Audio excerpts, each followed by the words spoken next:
Si Naib Harake, Bobby Ray Parks, ipinasilip labing-labing sa bathtub. Alright! Kung di pa kayo nakapalo, follow and share lang po para sa news update. Salamat!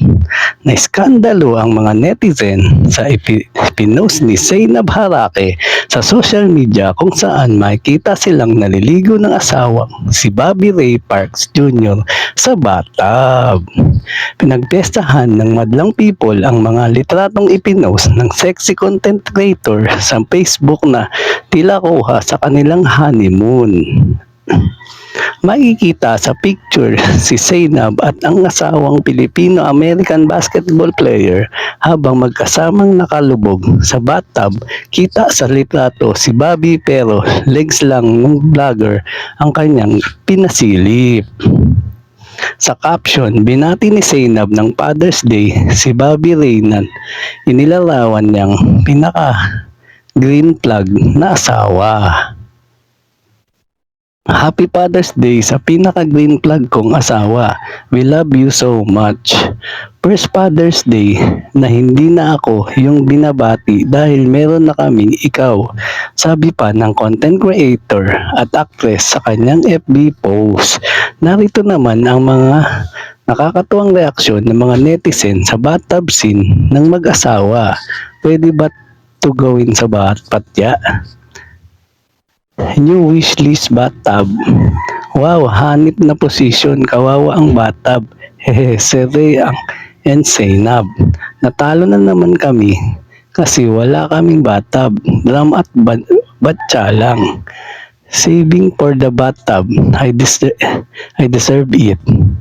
Grabehan na talaga to, Zainab, ha. No bathtub left the group. Marami na dito magpapagawa ng bathtub sa bahay. Kahit gawa lang sa kawayan ang bahay, importante may bathtub.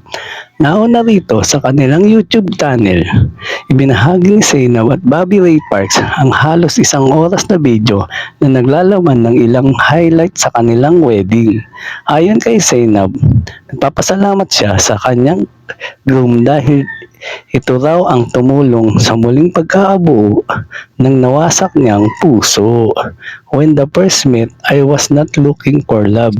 I was running away from it. But you were so kind and gentle that I felt my heart slowly opening up to you. Saad ng vlogger. Sabi naman ng basketball player, she's just a loving person. She's always smiling and happy. She may have those rough days, rough patches, but at the end of the day, I always tell her that I fell in love with her heart.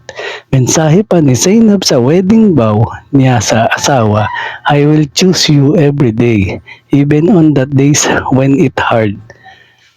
Lalo na kapag magkalayo tayo. Palagi kitang aantayin hanggang makauwi ka sa amin. I know LDR, long distance relationship is hard but not having you in my life is harder. I will not hinder you but inspire you and encourage you as the head of our household. Pagbabahagi pa ni Zainab. Sabi naman ni Bobby Ray Parks, pinangako niya sa kanyang misis ang deserve nitong unconditional love pati na rin sa mga anak nitong sina Zainab at Lucas. To my son and daughter, I promise to be the best daddy I could be, who would love and protect you all. But most importantly, who will raise both of you to be God-fearing children, sabi ng Kager. Sagot naman sa kanya ni Zainab, Bia, Lucas, and I are blessed to have you for loving and taking care of us. We promise to cheer you in every game and love you as your lifetime family. At yan ang totoo. Alright! Thank you for watching po. Follow for more videos. Salamat!